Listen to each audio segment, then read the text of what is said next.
Hey everybody, welcome back to the shop. I'm taking a little break from the Nova today and messing with the Cutlass. Got some cool parts I want to show y'all and gonna mess with a few things here. But let's get through the intro and then I'll show you this neat stuff from Motion Raceworks. Welcome to the Kiefer's Hot Rod Shop YouTube channel. I'm Nick Kiefer.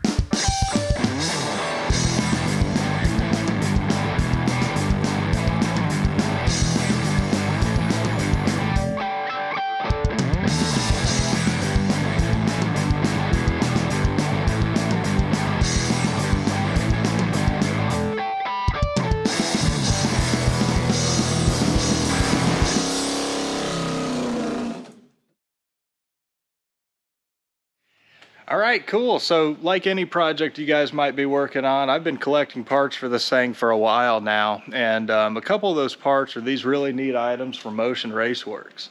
The first I want to show you is this splitter block and sensor holder for a GM Flex fuel sensor. This is really nice because if you can see in there, it splits the flow between the 3/8 hard line of the sensor and this extra port that goes all the way through this mounting block. So that's going to give me a little more flow potential than just going only through the sensor. It's going to allow my Holley EFI computer to know what percentage of ethanol is mixed in my fuel. And with the data from this sensor, the Holley EFI computer is going to be able to change values for ignition timing, injector duty cycle, in a variety of different things that I can tune in that software, which is really nice because running ethanol, especially in a boosted application like the Supercharged motor, helps to cool down the engine quite a bit, and also gives a little potential for making a little extra power. You can also put a little more ignition timing into it usually, but it does require more fuel being delivered and a bigger fuel pump and fuel system. So that's one thing to look out for if you're gonna run any kind of alcohol in your car. All right, and the second thing is this really nifty sensor block from Rife. So they make this in a few different varieties. This one has 3 pressure sensors and then another M5 cable jack in the side for an external sensor. This is really nice. You can see I've got a couple 100 PSI sensors that I'm going to use for fuel pressure and engine oil pressure. And I've also got a 3-bar map sensor on this one, custom ordered for my boosted application. They can do 1-bar, 3-bar, 5-bar. I think they even go up higher than that. And that's really nice for covering various applications like naturally aspirated, supercharged, turbocharged, you name it.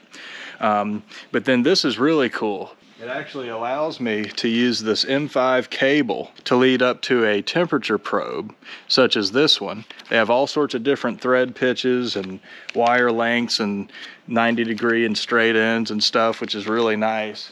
And what I'm going to use that for in my application is actually just the coolant temperature of the engine. Also, the wiring for this thing is really neat. It uses a 6-pin Deutsch connector. So you have one sensor output wire for all 4 sensors, and then you just have to give it one sensor ground and one sensor 5-volt positive, which is nice because you can have 4 sensors and not have to tree those grounds and positives out for all the sensors. You just do it in one place here. So that's really neat and clean for wiring, and I'm really looking forward to tying this into the Holley EFI system. In keeping with the theme of data acquisition, another thing that I'm going to be feeding into the Holley computer is driveshaft speed. So I'm going to do that with this reluctor ring on my pinion yoke and this sensor, which picks up pulses from the 16-tooth reluctor wheel here, and will feed my computer information about driveshaft speed. Both of these pieces from a kit I got from Motion Raceworks also. There's a variety of things I can do with that, from just knowing what speed the car is going at to traction control and all sorts of stuff like that. So that's going to be another really sweet input into the computer.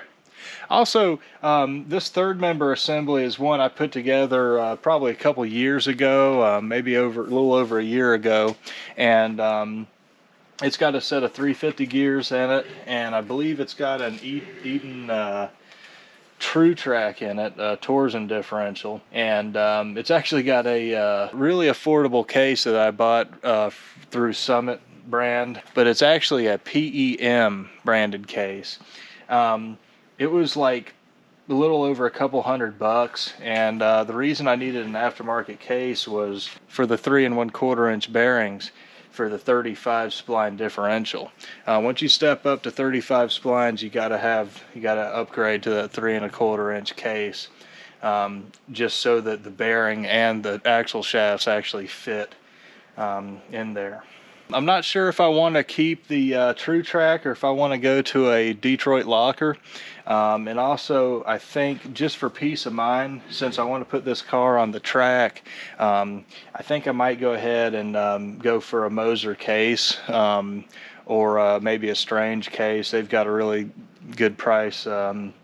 At least they did before comparatively. This is a Moser Daytona pinion support, so I might reuse that, or it might stay with this, and I might just use this like on a street car or something. But honestly, pretty decent looking piece for the price, you know, regardless. And then this is a Moser yoke, 1350 U-joint and all that. And then of course that Motion Raceworks 16 tooth reluctor wheel for driveshaft speed input. So I'll probably be using at least some of these parts on the car, if not all, but there's just kind of an idea what's going in the rear of the car. So I've got a bunch of cool sensors and fuel injection parts, but sometimes you want to kind of see what everything's doing, and you want to be able to keep an eye on some of those important values like oil temperature and pressure and all of that. And so what I've got for that is this really nifty custom gauge cluster that I made. As you can see, this features a 6.9 inch Holley dash, as well as a couple of their standalone gauges for fuel level and oil temperature. I can change either of these out. I think that the standalone makes sense for fuel level, and I could run it through the computer, but there's no real reason to data log it or use up an input or anything like that, so this makes a lot of sense for that. And then this gauge I could change out maybe for transmission temperature or anything else, but the engine oil temperature is a good thing to look at. Another thing that I'm not really worried about data logging or looking at through the computer, I've got coolant temperature and I've got oil pressure going into the computer. But again, it's just a 2 5/8 gauge that can be changed out, but I'm really looking forward to this. I think it turned out looking really slick.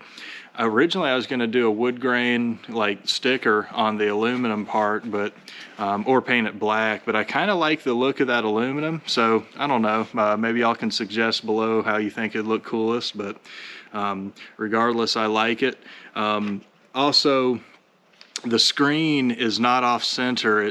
Well, it's off center of the gauge cluster, but it's centered with the steering column, if you're wondering.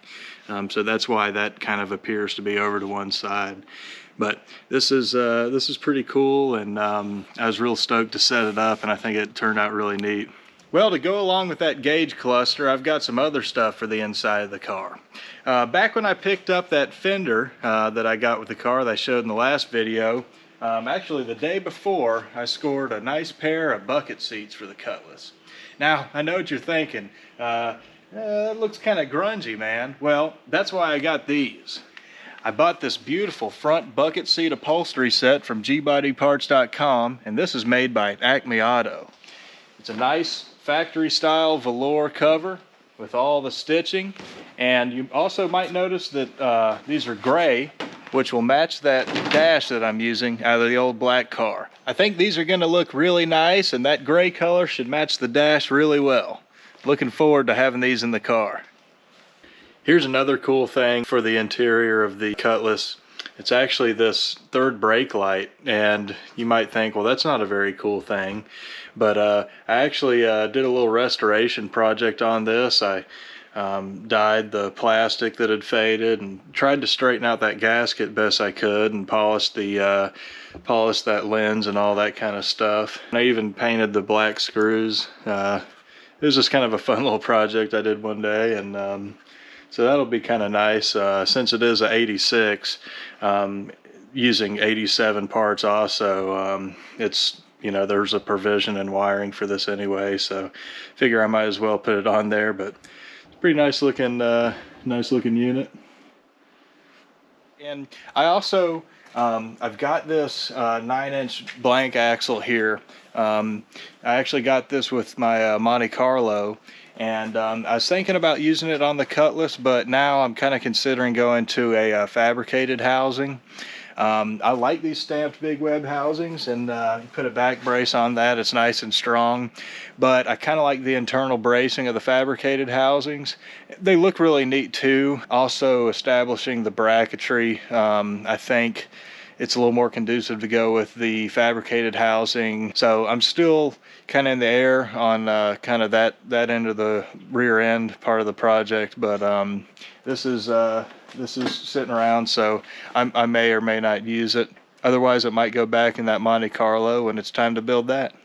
Well, while I was placing my order with gbodyparts.com, I decided to address the inevitable, and that would be the rusty floor and the old car thing.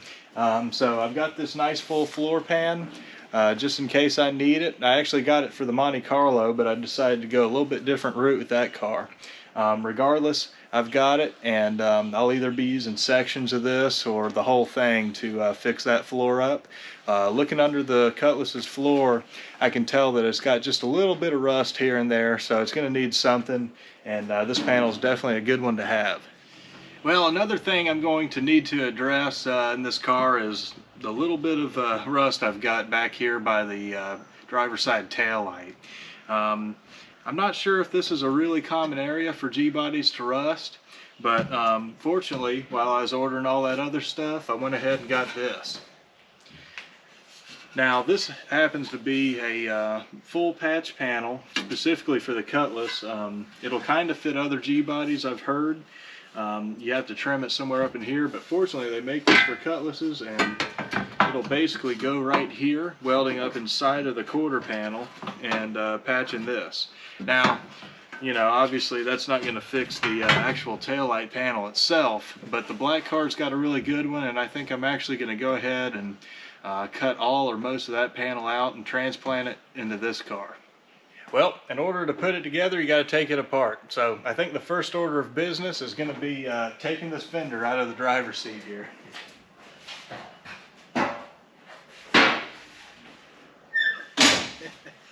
But anyway, I'm about to go ahead and pull the seats out so I can take the carpet up and see what's left of the floor. All right, so let's go ahead and get this seat out of here. The tricky thing about these G-bodies is there's 6 studs with washers with built-in nuts on each stud, holding each seat in. So you might get 4 of them and think you're done, but there's 4 in the back. It's kind of a weird thing, but I guess they have their reasons.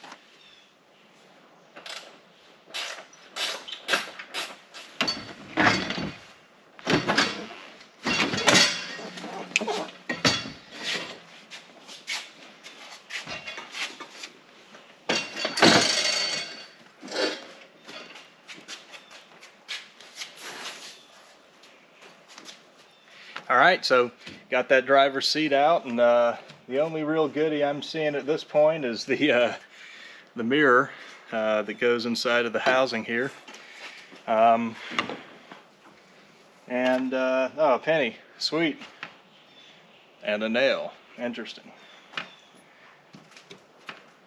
Oh, we got a dime, so make that 11 cents under the seat. Cool, so just gonna work on pulling the seat belts out and the passenger side front seat, and then pull the rear seat out of here and start working on pulling the carpet out.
before I pull this last bolt out of the passenger side seat here, I'm going to want to go ahead and unbolt the seat belts that go up through the seat, just so I can get them up through there and be able to actually remove the seat. Alright, had to grab the Torx bit for the seat belt bolt.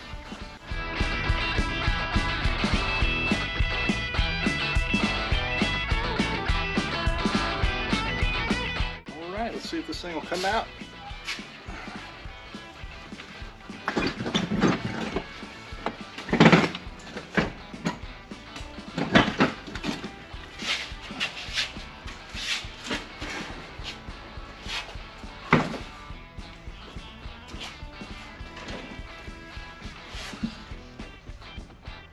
Wow, look at that, a CD with bandages stuck to it. And some cigarette butts. Nice. Alright, let's see if I can coax this rear seat out of the car.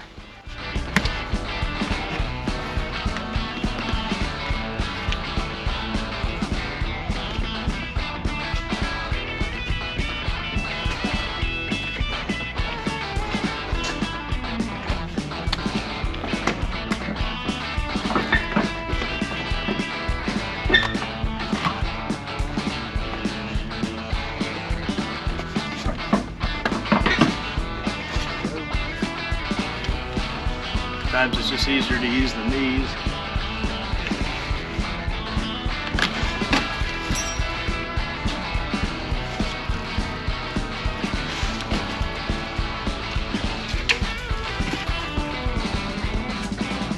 Alright, and somebody already tried to remove this, but something tells me they probably missed the fasteners, which are on these straps here. Wow, really surprised that rusty bolt's turning.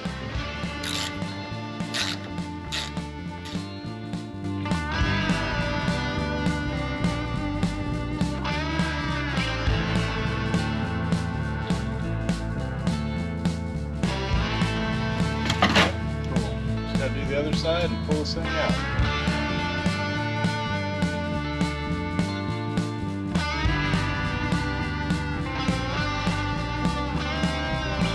All right. Let's see what year quarter. 1984. I think there's a book about that year.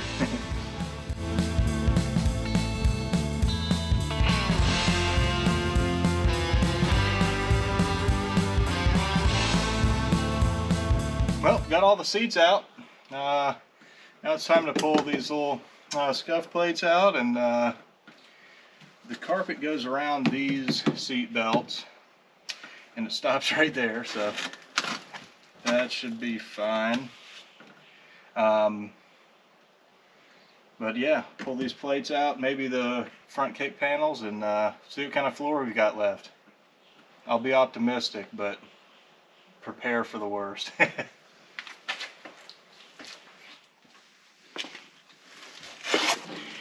So one thing I definitely like to do when I'm taking out old screws out of any car really, but anything that might have rust, is I like to go ahead, put the screwdriver in there and clean that screw out if I can, and then just give it a few hits with a hammer, and it usually helps to loosen them up.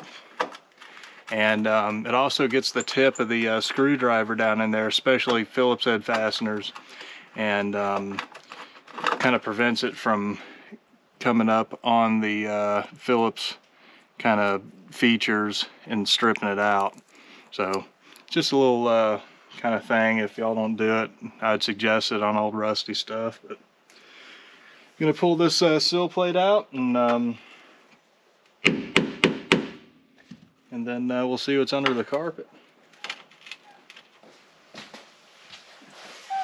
Alright, so I went ahead and pulled this seat belt out and both kick panels. Obviously have the seats and everything out, but now I'm just going to try to wrestle this carpet out of the car. I usually like to try to fold it up and gives us a little sneak peek at the beautiful floor pan lying underneath.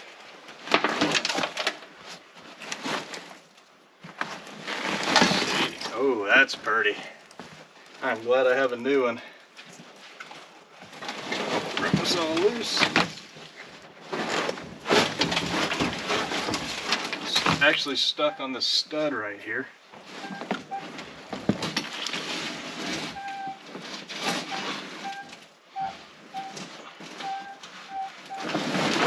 All right.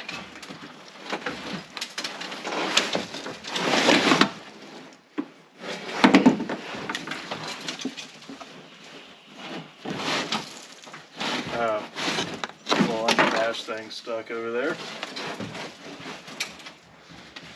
Well, let's see what we got.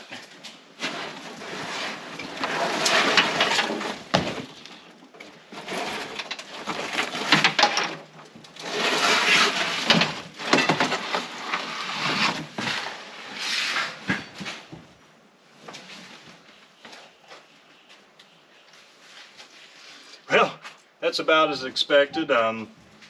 That's kind of interesting.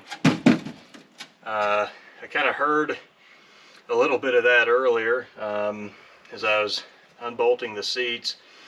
I do have all this stuff with that floor pan.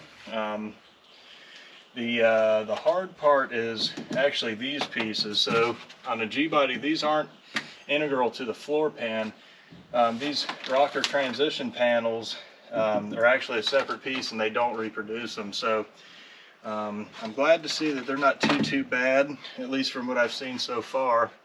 Might need a little patchwork up in this area, but yeah, looks like this thing might be needing a floor pan. So once again, good thing I have one. Well, I took the interior apart a little bit more, and you can see I've got pretty much everything pulled out of the back. Haven't started pulling out this headliner or any of the dash stuff yet, but this thing looks pretty nice under the rear seat. I mean, it's a little crusty, but not too bad. I've seen worse, especially in the black car. That rust hole in the roof really leaked back here badly, and there's some bad rust holes under, kind of in this trough under where the rear seat goes, but not too bad, and should be able to blast it and primer it up and paint it.